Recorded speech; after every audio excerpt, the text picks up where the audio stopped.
하나님 말씀 출애굽기 14장에 있는 말씀 보시겠습니다. 출애굽기 14장입니다. 14장 10절에서 14절 말씀입니다. 출애굽기 14장 10절에서 14절 말씀입니다.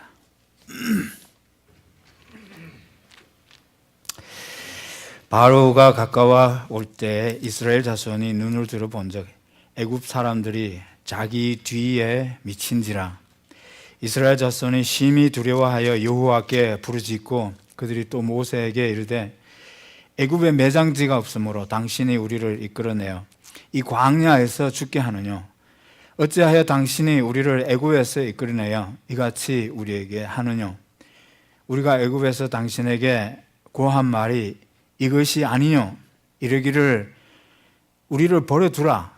우리가 애굽 사람을 섬길 것이라 하지 아니하더뇨. 애굽 사람을 섬기는 것이 광야에서 죽는 것보다 낫겠노라.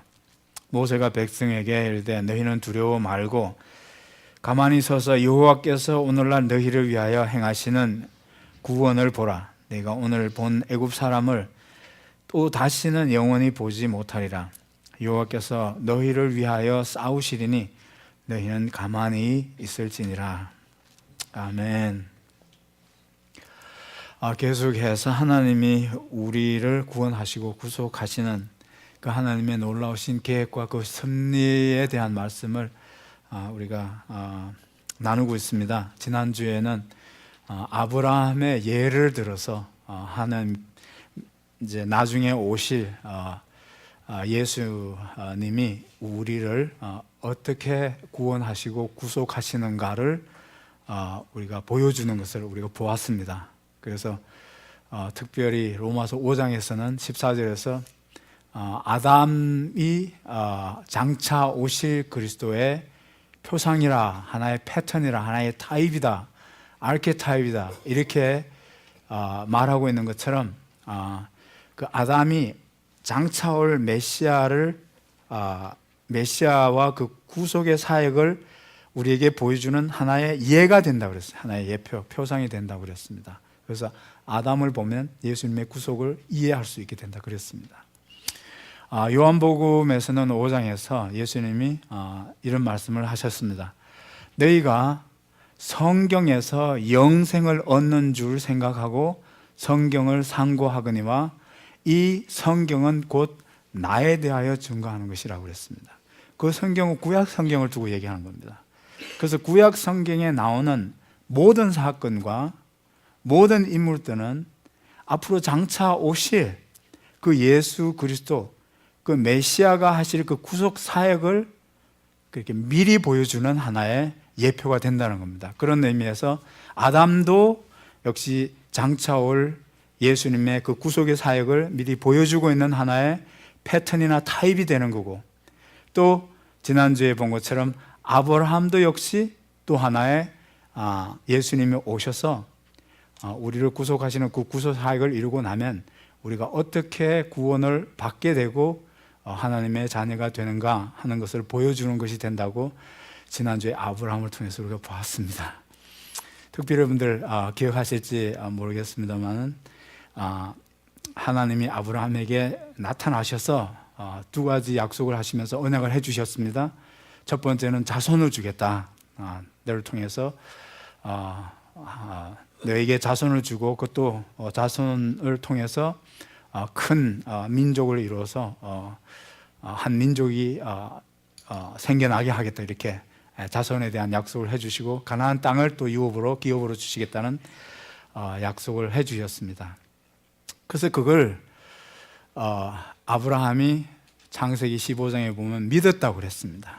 그래서 하나님이 아브라함의 그 믿음을 보시고 아브라함을 의롭다 여겼다고 그랬습니다. 아브라함이 그렇게 아브라함에게 오셔서 자손과 가나안 땅을 기업으로 주시겠다고 했을 때 아브라함이 그걸 믿었더니 아브라함이 그 믿음을 보시고 아브라함을 의롭다 여겼다고 그랬습니다. 의롭다 여겼다. 그래서 이것이 신학에서는 로마서에서 바울이 우리가 어떻게 구원받는가 하는 것을 보여주는 하나의 타입이 된다, 유형이 된다, 이렇게 우리가 설명을 해주고 있습니다. 여러분, 아브라함이 하나님을 믿었습니다. 믿었더니 그것을 보시고, 그 믿음을 보시고 의롭다 여겨 주셨다. 그래서 의롭다 여겨 주셨다. 하나님이 하나님 의롭다 여겨 주는 그 믿음은 도대체 어떤 믿음이냐 하는 것을 지난주에 우리가 생각해 봤습니다. 어떤 믿음입니까? 하나님을 어떤 분으로 믿었습니다. 어떤 분으로 믿었습니까? 죽은 몸과 같은 자신의 몸에서, 자신과 사라의 몸에서 생명이, 자식이 나올 수 있다는 것을 믿었습니다. 그건 어떤 하나님입니까? 대단히 놀라운 하나님이십니다. 그죠? 그런 파워를 가지고 계시는 하나님이십니다. 죽은 것 같은 몸에서, 죽음에서 어떤 한 생명이 생겨난다고 하는 것, 없는 것을 있는 것 같이 부르시는 하나님의 그 능력이야말로 그런 놀라운 능력이 아니냐 하는 거죠. 그런 능력의 하나님으로 믿었다는 겁니다. 그리고 그런 놀라운 능력으로 자식을 주겠다고 하는 그것을 약속한 대로 반드시 지키시는, 변하지 아니하시는 하나님의 신실하심을 믿었다는 겁니다. 신실하심을. 우리는 약속을 해도 약속을 못 지키죠. 그럴 신실함이 우리에게 없어요. 내가 신실함을 믿었다고 그랬습니다. 그리고 또 뭘 믿었습니까? 그런 생명을, 죽은 몸과 같은 자기들의 몸에서 생명을 주시겠다고 하는, 생명을 선물로 주시겠다고 하는, 가나안 땅을 기업으로 주시겠다고 하는 그 하나님의 자비로우심을 믿었다는 거죠. It's such a generous and merciful God. 그렇죠. 그런 놀라운 하나님의 그런 그냥 그런 것들을 선물로 주시는 그 하나님의 자비로우심을 믿었다는 겁니다. 그런 하나님으로 믿었더니 그 믿음을 보시고, 그런 하나님으로 믿는 그 믿음을 보시고 하나님이 아브라함을 의롭다 여겼어요. 그 믿음을 보시고 자식 주고 가나안 땅을 기업으로 줬다. 그래서 아브라함이 부자 되고 자손 잘 나와서 행복하게 잘 살았더라. 그 믿음으로 그렇게 됐더라가 아니고, 믿었더니 그 믿음을 보시고 아브라함을 의롭다고 여겼어요. 의롭다고 여겼어요. 의롭다고 여겼다는 것은 무슨 말입니까? 의롭다고 여겼다. 그렇게 의롭다고 여겼을 때 그 의롭다고 여겼다는 것은 아브라함이 의롭지 않았다는 겁니다. 의로운 아브라함을 또 의롭다 여겼으면 그건 there's no difference anyway. It just doesn't mean anything. 왜 의롭다 여겼습니까? 그가 의롭지 않았다는 겁니다. 의롭지 않은 사람을 뭡니까? 그 믿음을 보시고 의롭게 여겼다, 의롭다고 해 주셨습니다. 그게 도대체 무슨 의미를 가지고 있는 겁니까? 왜 하나님이 그 믿음을 보시고 아브라함을 의롭게 여기셔야 합니까? 의롭게 여겨주셨습니까? 그리고 로마서에서는 그걸 칭의라고 합니다. 의롭게 여겨주시는 것으로서 뭡니까? 하나님이 아브라함을, 의롭지 않은 아브라함을 의롭다 여겨주셔서 그를 받아주신 것을 의미합니다. He accepted Abraham as righteous. 본래는 의롭지 않은 아브라함을 그 믿음을 보시고 그런 하나님으로 믿는, 그런 놀라운 예수 그리스도를 통해서 영생을 선물로, 새로운 생명을 나에게 선물로 주시는 그런 놀라운 능력의 하나님, 약속하신 대로 우리에게 그 약속을 지키시고 때가 돼서 아들을 보내서 그 아들을 믿는 사람에게 영생을 선물로 주시는, 프리 기프트로 주시는 그 하나님의 놀라운 자비를 믿음으로써 그 믿는 것을 보시고 그런 하나님으로 믿었을 때 하나님이 어떻게 하셨습니까? 우리를 의롭다고 하셔서 받아주셨어요. 우리는 의롭지 않기 때문에 그냥은 하나님이 우리를 받아주실 수 없고, 그냥은 하나님이 내 하나님이 되어 주실 수가 없는 겁니다. 그래, 의롭게 여겨주셨다는 그 말씀 속에는 하나님이 아브라함을 의롭게 여겨주셔서 받아주셨다는 뜻입니다. 하나님은 절대로 의롭지 않은 사람을 받아주실 수가 없습니다. 죄를 죄로 용납하지 않으시는 하나님이십니다. 그렇게 받아주셨다는 말이고, 동시에 하나님이 아브라함의 하나님이 되어주셨다는 겁니다. 그게 구원입니다. 그게 아브라함이 그런 하나의 구원의 또 하나의 예가 된다, example이 되고 패턴이 된다, 그렇게 말씀하고 있습니다. 오늘 역시 오늘 이건 이 말씀은 출애굽 사건입니다. 출애굽 사건 중에서도 14장에는 그 유명한 이스라엘 백성들이 홍해 바다를 건넌 사건이 여기 14장에 기록이 되어 있습니다. 이스라엘 백성들이 이제 애굽을 살던 곳을 떠나서 가나안 땅으로 들어가게 됐는데 어디까지 왔습니까? 이제 홍해 바다 앞까지 왔습니다. 앞에는 홍해가 가로막혀 있고, 뒤에서는 오늘 말씀을 보니까 애굽 군대가 다시 이스라엘 백성들을 다시 포로로 사로잡아서 애굽으로 다시 데려가게 하기 위해서 애굽 군대가 쫓아왔다고 그랬습니다. 꼼짝없이 이제 죽게 된 그런 상황입니다. 그런 상황에서 하나님이 뭐라고 그랬습니까? 오늘 하나님이 모세를 통해서 여기 13절에 있는 말씀을 보면 모세가 백성에게 이르시되 너희는 두려워 말고 가만히 서서 여호와께서 오늘날 너희를 위하여 행하시는 구원을 보라. 하나님이 너희를 이런 상황에서 구원해 주신다는 그런 말씀을 하고 있습니다. 그래서 이것은 하나님이 또 이스라엘 백성들이 출애굽하는 이 홍해를 건너는, 하나님이 구속하고 구원하는 이 사건을 통해서 또 장차 오실 메시아가 우리를 어떻게 구원하는가 하는 것을 보여주는 또 하나의 좋은 example, 예가 될 수 있고 하나의 예표가 될 수 있습니다. 오늘 이 이스라엘 백성들이 애굽에서 나와서 홍해를 건너서 출애굽하게 된 이 사건은 사실은 아브라함에게 미리 약속하신 사건이 됩니다. 창세기 15장 14절을 보면 그 섬기는 나라를 내가 징치할지며, 노예로 이스라엘 백성들이 섬기던 나라가 애굽입니다. 그 애굽을 하나님이 징치하시고 또 그 후에 내 자신이 큰 재물을 이끌고 나오리라 그랬습니다. 그래서 출애굽할 것을, 애굽에서 나오게 될 것을 아브라함에게 약속해 주셨는데, 이 약속이 400년 후에 이루어집니다. 그렇죠?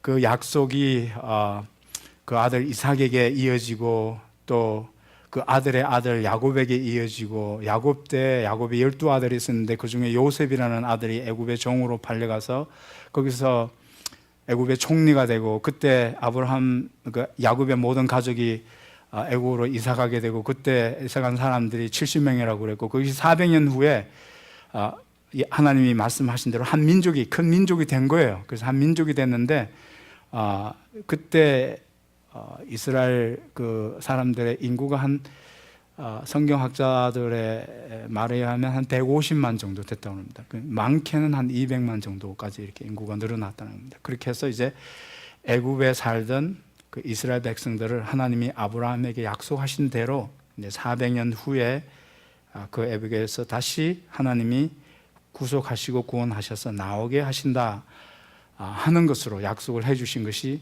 오늘 여기 14장에서 이루어지고 있는 겁니다. 성취되고 있는 겁니다.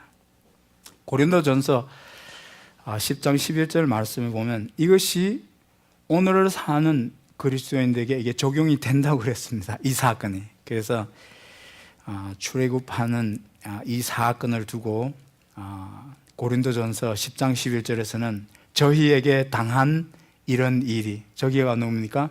이스라엘 백성들이 애굽에서 나올 때 겪었던 그 일들이 우리에게 뭐가 됩니까?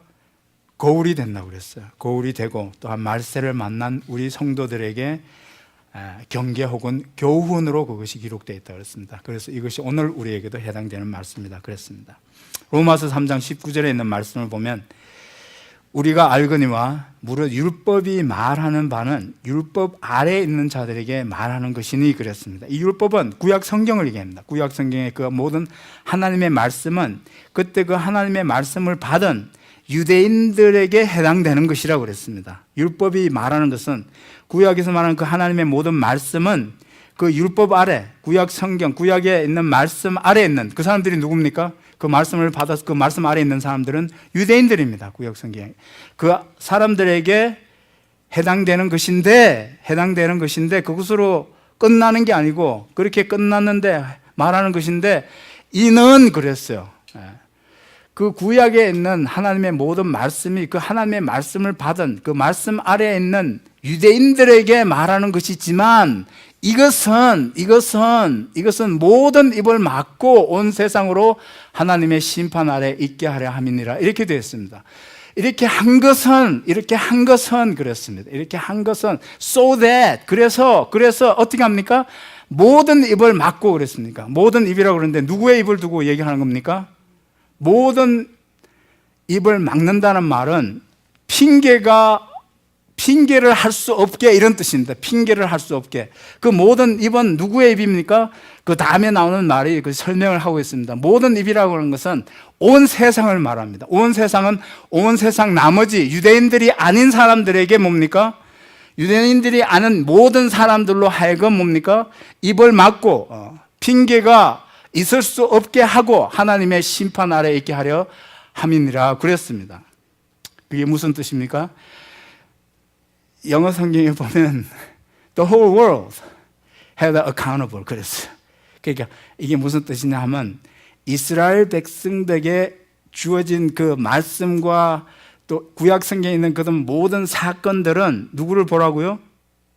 우리 나머지 모든 사람, 모든 사람들이 그걸 보게 됨으로써 너희들도 하나님을 이렇게 믿으라는 하나의 뭡니까? 하나의 예로 보여줬다는 겁니다. 그 예를 우리가 봤기 때문에 하나님을 어떤 분으로 알고 어떻게 믿어야 한다는 것을 이스라엘 백성들에게 하나의 예로 보여줬기 때문에 그걸 본 이상은 뭡니까? 본 이상은 우리가 이제는 뭡니까? 핑계가 있을 수 없다는 겁니다. 그래서 우리의 모든 입을 막는다고 그랬습니다. 결국은 뭡니까? 이런 구약에 있었던 모든 장차 오실 예수님이 이루시게 되는 그 구속의 사역을 예표하는 것인데 그런 예표들을 우리가 보게 됨으로써 우리가 그것을 알게 되고 알게 된 이상 몰라서 못 믿었습니다 하는 핑계가 있을 수가 없게 된다는 겁니다. 그래서 모든 입을 막고 온 세상으로 그 모든 입과 온 세상에는 누가 포함되어 있습니까? 저와 여러분이 포함되어 있습니다. 나 구원이 뭔지 몰랐습니다. 아담의 얘기 못 들었냐? 아브라함의 얘기 못 들어봤냐? 출애굽 사건을 모르느냐? 이런 것들입니다. 그런 것들을 통해서 하나님이 이미 우리에게 다 보여주셨기 때문에 율법 아래에 있는 그런 구약 성경 가운데서 살았던 그 모든 사람들이 그렇게 듣고 보고 알게 됐던 모든 것들은 나머지 모든 세상으로 그것을 볼 수 있도록 하나의 예로 우리에게 주어진 것이라고 이렇게 얘기하고 있습니다.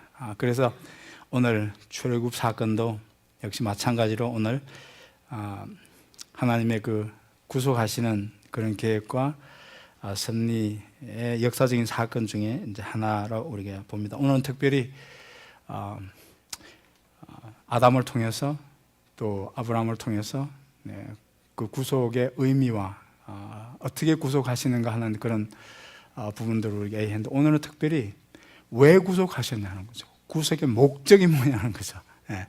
여러분 아담을 통해서 우리를 이렇게 구속하시고 아브라함을 통해서 우리가 하나님이 우리를 이렇게 구원하신다 하는 것인데 우리가 구원받게 되고 이스라엘이 이렇게 구속되고 구원받았는데 왜 구속된 것이고 왜 구원받았냐, 구원의 목적이나 구속의 목적이 뭐냐 하는 거죠.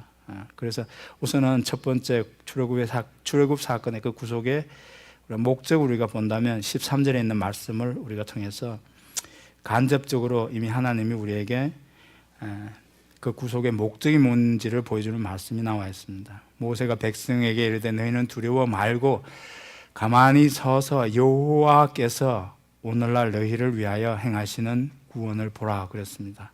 이렇게 구원하시고 이스라엘 백성들을 애굽의 바로의 손에서 속량하셔서 이렇게 구속해냈습니다. 그런데 구속해내고 구원해내셨는데 그건 누가 한 일이죠? 그게 누가 한 일이라고 했습니까? 여호와께서 행하신 것이랍니다. 여호와께서. 그럼 우리가 여기서 간접적으로 우리를 구원하게 하신 목적이 뭐죠? 이렇게 구원하시는 하나님을 칭찬하게 하기 위해서 하나님 나를 이렇게 그런 놀라운 자비하심 가운데 나를 이렇게 구원해 주셨군요 하는 나를 구원하시는 하나님의 그 놀라우신 자비하심을 뭡니까? 우리 여기서 본 대로 나이가 구원받았으면 구원받은 사람의 반응은 어떻겠습니까?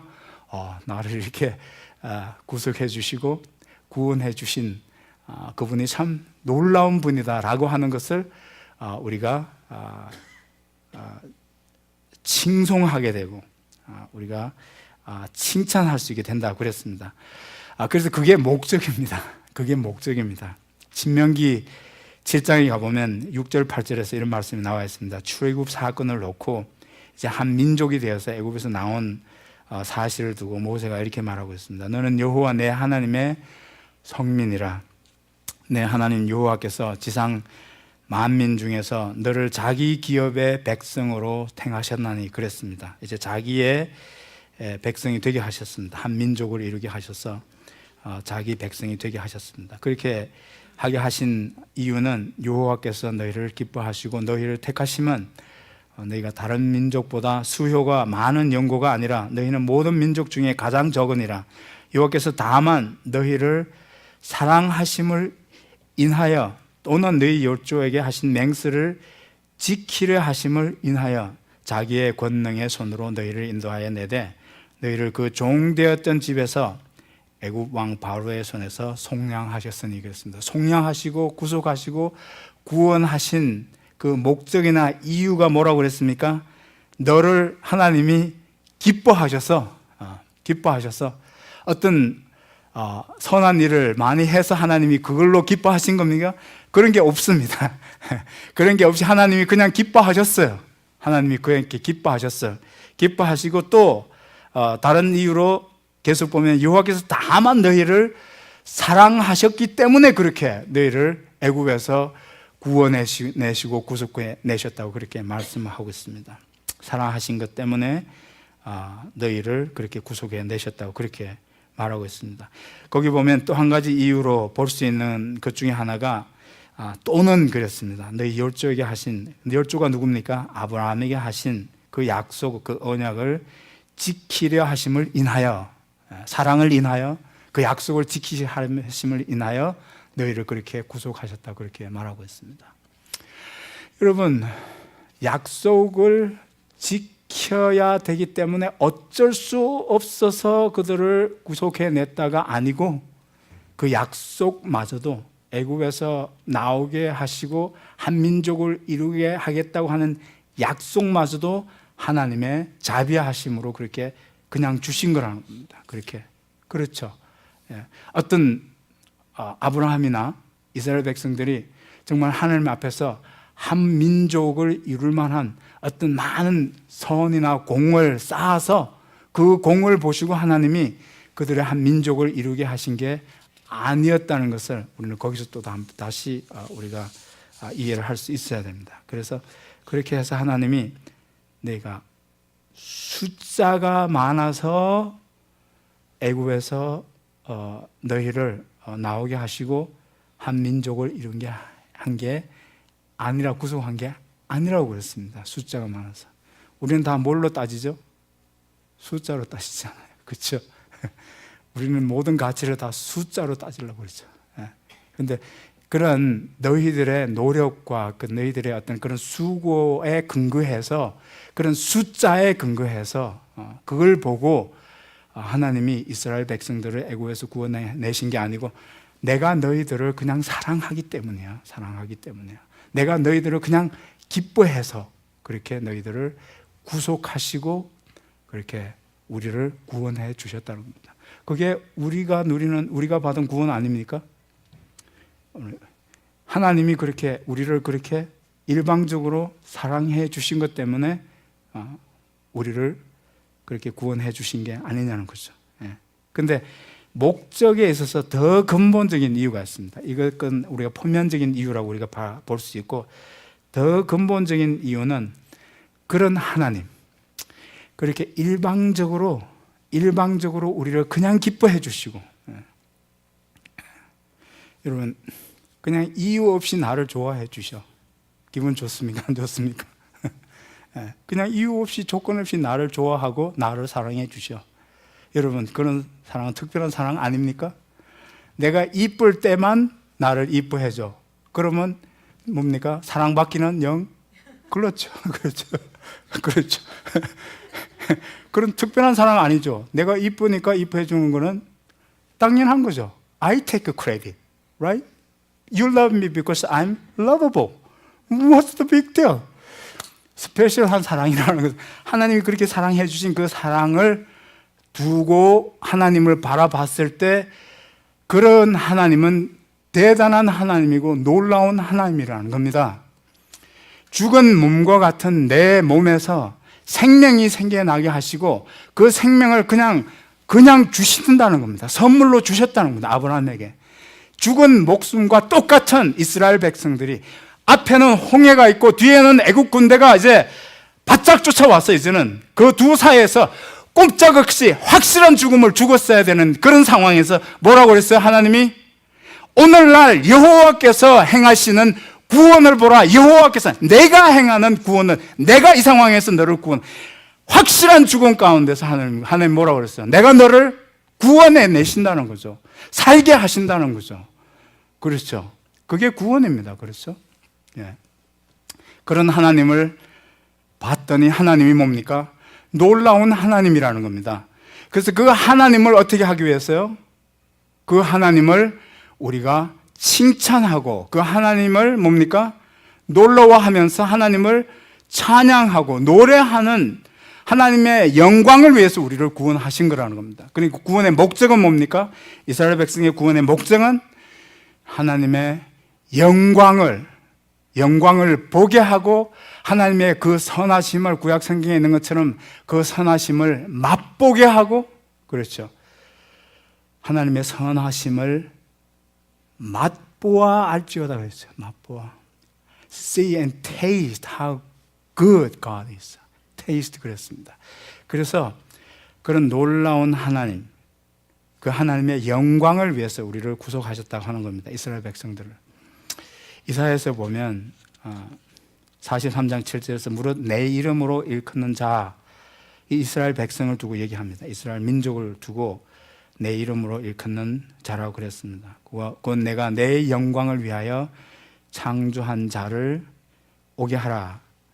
그들을 내가 지었고 만들었느니라 그랬습니다. 내가 창조한 자, 그 창조하는 자는 그들입니다. 그들을 내가 창조하고 내가 한 민족을 이루게 하고 그들을 만들고 지었습니다. 그런데 왜 지었습니까? 이스라엘 백성들이 애국에서 한 민족을 이루고 나오게 하신, 구속하신, 그 만들고 짓고 창조한 한 민족이 있게 하신 그 목적이 뭡니까? 내 영광을 위하여 그랬어요. For my glory, so that they can see my glory, how great God I am, how merciful, how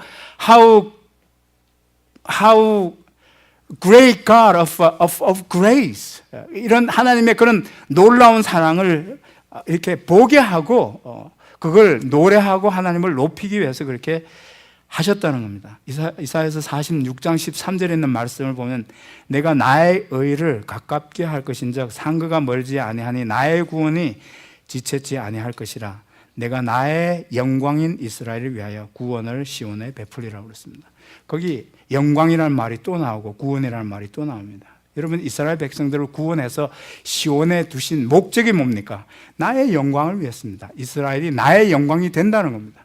이스라엘이 영광스럽다는 거 아니고 이스라엘이 나의 영광을 이제 나타내는 그런 구속받은 하나님의 백성이 된다고 그렇게 말하고 있는 겁니다. 출애굽기 10장 2절에 있는 말씀 보면 너로 내가 애굽에서 행한 일들, 애굽에서 행한 그런 모든 일들, 곧 내가 그 가운데서 행한 표징을 내 아들과 내 자손의 귀에 전하게 하려 함이라. 너희가 나를 여호와인 줄 알리라 그랬습니다. 그 모든 것들을 통해서 하나님이 여호와인 것을 알게 하는 그런 놀라운 정말 참 하나님이 되신 것을 알게 하기 위해서 구속하신 것이라고 그렇게 말씀을 하고 있습니다. 그래서 우리가 출애굽기 14장 4절에서 보게 되면 이스라엘 백성들, 구속받은 이스라엘 백성들 뿐만 아니고 나머지 세상 사람들도 하나님의 그 영광을 보게 하기 위해서 이스라엘을 구속하셨다고 그렇게 말씀을 하고 있습니다. 온 세상에 하나님의 영광을 보게 하기 위해서 이스라엘이 그렇게 애굽에서 이렇게 나오게 되고 구속함을 받았다고 그렇게 말하고 있습니다. 출애굽기 14장 4절을 보면 내가 바로의 마음을 강팍해 한즉 바로가 그들의 뒤를 따르니 내가 그와 그 온 군대를 인하여 영광을 얻어 애굽 사람으로 나를 여호와인 줄 알게 하리라 하시며 무리가 그대로 행하니라 그랬습니다. 여러분, 내가 애굽 사람으로 내가 영광을 얻어 애굽 사람으로 나를 여호와인 줄 알게 하리라고 그랬습니다. 애굽에서 나는 그 구속의 사건을 통해서 하나님이 뭘 받으시겠다고요? 그 영광을 얻게 하다고 그랬습니다. 영광을 얻어서 하나님 애굽 사람으로 하여금 그 하나님이 이스라엘을 애굽에서 구속해낸 그 하나님이 뭡니까? 많은 하나님들 중에서, 많은 신들 중에서 참 하나님이신 야훼가 되신다는 것을 알게 하기 위해서 그렇게 구속하셨다고 말씀을 하고 있습니다. 그래서 이것이 이스라엘을 애굽에서 구속해내신 목적입니다. 오늘 우리에게 적용을 한다면 이게 우리에게도 적용을 해볼 수 있습니다. 그래서 아브라함이 믿은 것처럼, 아담에게서 보여진 것처럼 그렇게 예수 그리스도 안에서 우리가 구원받고 구속받았다면 그러면 목적은 뭡니까? 똑같습니다. 우리가 구속받고 구원받은 목적이 뭐겠습니까? 역시 마찬가지로 그 하나님의 놀라우신 하나님의 영광을 보고 알게 하고 그걸 맛보게 하시고 또 그것을 뭡니까? 사람들에게 보이게 하는 겁니다. 우리가 그걸 알고 맛보게 되면서 하나님 정말 놀라우신 하나님이십니다 라고 우리가 찬양하고 찬송하고 예배하고 또 다른 사람들에게도 우리가 하나의 또 이제는 예가 되어서 사람들로 하여금 하나님의 그 영광을 보게 하는 것이라고 우리가 그렇게 볼 수 있습니다.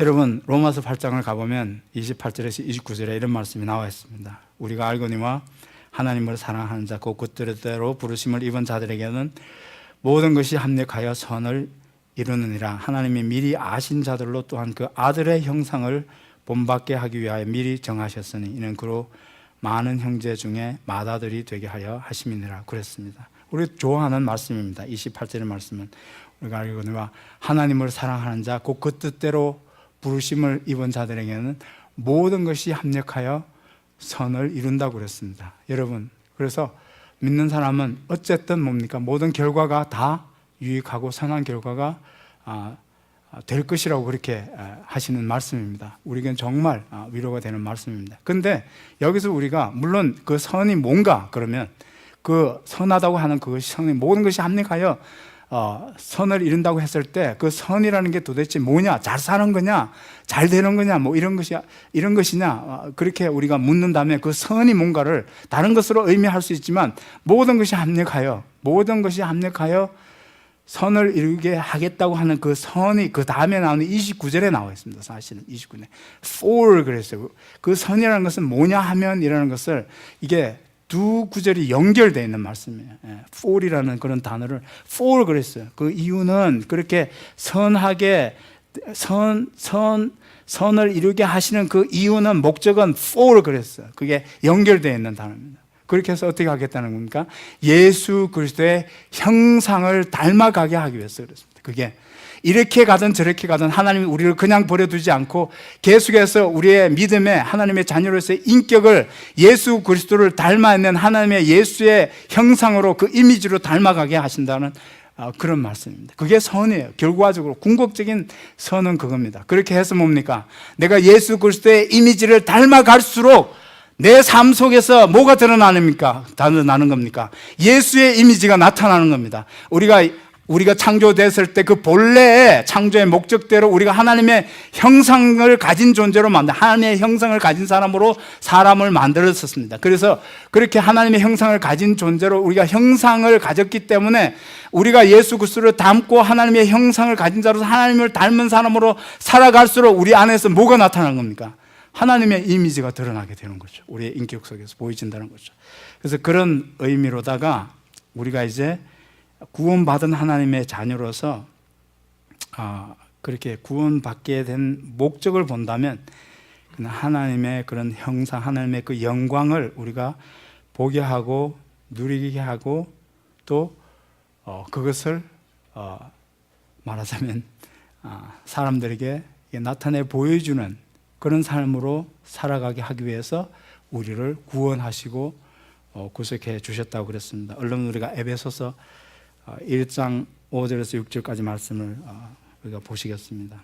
그 기쁘신 뜻대로 우리를 예정하사 예수 그리스도로 말미암아 자기의 아들들이 되게 하셨으니 이는 그랬습니다. 우리를 예수 그리스도 안에서 자기의 아들이 되게 하셨습니다. 그렇게 구원하셨습니다. 그러니까 구원하는 목적은 이는 그의 사랑하시는 자 안에서 우리에게 거저 주시는 바 그의 은혜의 영광을 찬미하게 하려는 것이라 그랬습니다. 그렇다면 우리를 아들 되게 하시고 구원하신 목적이 나와 있습니다. 뭡니까? 그 은혜의 영광을 찬미하게 하기 위해서 그것을 바라보고 그것을 우리가 누리고 또 그것을 노래하고 찬미하고 보여주기 위해서 그렇게 우리를 구속하셨다고 그렇게 말씀을 하고 있습니다. 그게 보니까 The glory of grace 그랬어요. Glory of grace. 얼마나 놀라운 은혜냐 하는 거죠. 얼마나 놀라운 은혜냐 하는 거죠. 하나님의 영광을 우리가 본다면 하나님의 모든 것이 다 영광이죠. 하나님의 모든 것이 다 대단한 겁니다. 영광이라는 것은 대단하다는 겁니다. 그렇죠. 시시한 게 아니라는 거죠. 하나님의 능력으로 얘기한다면 그것도 대단합니다. 그렇죠. 영광입니다. The glory of power. Glory of the power of God. 하나님의 사랑 그러면 the glory of love. Glory of His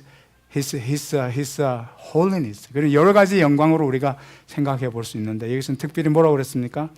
우리에게 보여주신 그 은혜를 말한다면 그 은혜의 놀라움을 말한다면 정말 그 은혜의 영광이야말로 놀라운 정말 우리가 말로 다 표현할 수 없는 그런 은혜의 영광이 된다는 겁니다. 그것을 우리로 하여금 알게 하고 또 선전하게 하기 위해서 그렇게 우리를 구속하신 것으로 성경 우리에게 말씀을 해주고 있습니다. 로마서에 있는 말씀만 보고 말씀을 마치겠습니다. 로마서 9장 22절에서 24절에 보면 만일 하나님이 그 진노를 보이시고 그 능력을 알게 하고자 하사 멸하기로 준비된 진노의 그릇을 오래 참으사 관용하시고 또 영광 받기로 예비하신 바 긍휼의 그릇에 대하여 그 영광의 부여함을 알게 하고자 하셨을지라도 무슨 말 하리요? 이 그릇은 우리니 곧 유대인 중에서 뿐만 아니라 이방인 중에서도 부르신 자니라 그랬습니다. 여기 잘 보시면 하나님께서 오래 참으시고 관용하시는 진노의 그릇이 있다고 그랬습니다. 이 진노의 그릇은 누구를 두고 얘기하는 거냐 하면 유대인들을 두고 얘기합니다. 유대인들이 그렇게 하나님이 그들을 그렇게 사랑하시고 그렇게 돌봐주시는데 불구하고 하나님을 거역하고 반역하고 그렇게 살았습니다. 그래서 그 유대인들을 두고 하나님이 진노의 그릇이라고 그러고 그 진노의 그릇마저도 당장 벌하지 않으시고 당장 심판하지 않으시고 어떻게 하셨습니까? 오래 참으시고 관용하시고 또 관용하셨다고 그랬어요. 여러분 여기서도 하나님의 인자하심을 볼 수 있는 게 아닙니까? 그런데 여기 보니까 또 다른 그릇이 나와 있습니다. 또 다른 그릇인데 어떤 그릇입니까? 영광 받기로 예비하신 바 긍휼의 그릇이 있다고 그랬습니다.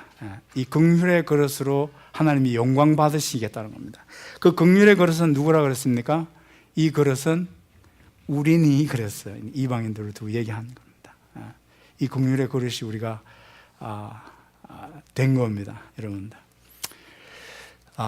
물을 담으면 무슨 그릇입니까? 물 그릇.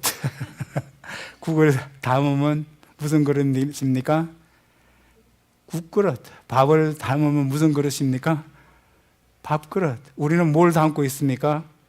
하나님이 예수 그리스도 안에서 말할 수 없는 풍성한 은혜 가운데서 그 은혜를 우리에게 부어주신 것 때문에 우리가 죽었던 자리에서 어둠에서 불림을 내받아서 그의 기이한 빛에 들어가게 하시고, 우리가 과거에는 하나님의 진노의 자녀였지만 하나님의 이주는 예수 그리스도 안에서 우리에게 부어주시는 그 풍성한 은혜를 인해서, 그 놀라운 은혜의 영광을 인해서 우리가 이제 하나님의 자녀가 값없이 됐다는 겁니다. 선물로 받아서 하나님의 값없이 그렇게 됐다는 겁니다. 그게 뭡니까? 나라는 겁니다. 그 긍휼이 나에게 부어져 있고 내 안에 그 긍휼이 가득한 사람이 누굽니까? 나라는 겁니다. 나라는 겁니다. 네, 나라는 겁니다. 그래서 나는 뭡니까? 긍휼의 그릇입니다. 내가 그리스도인으로 여기 있다고 말한다면, 진정한 그리스도인이라면 자기 자신에 대한 인식이 분명해야 돼요. 나는 뭡니까? 긍휼의 그릇이라는 겁니다. 내 안에서 그리스도인이라고 말할 수 있다면 내 안에 있는 것은 뭐밖에 없다고요? 하나님의 긍휼이 아니면 내가 하나님의 자녀일 수도 없고, 내가 그리스도인일 수도 없고, 영생을 가진 자일 수도 없습니다. 그러니까 모든 것이 다 하나님의 그 풍성한 놀라운 은혜의 풍성함 때문에, 그 부어주신 은혜 때문에, 그 은혜가 내 안에 가득해서 뭡니까? 내가 이제는 뭡니까? 하나님의 자녀가 된 겁니다. 다른 말로 해서 그것이 뭡니까? 긍휼의 그릇이라고 말하는 겁니다. 여러분, 그러면 우리는 뭡니까? 사람들이 볼 때마다 뭐가 보여야 됩니까?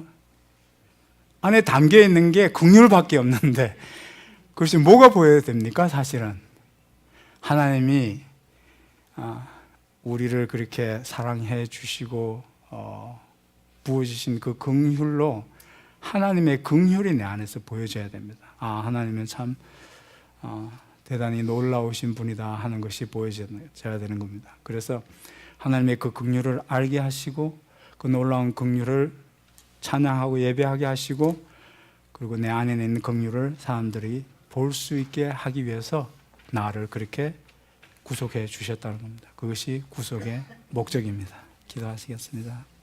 다 같이 일어나시기 바랍니다.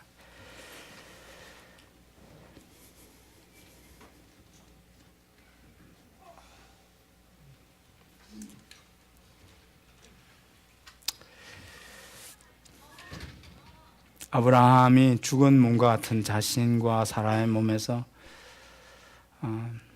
이삭이라는 생명이 나온 것을 놓고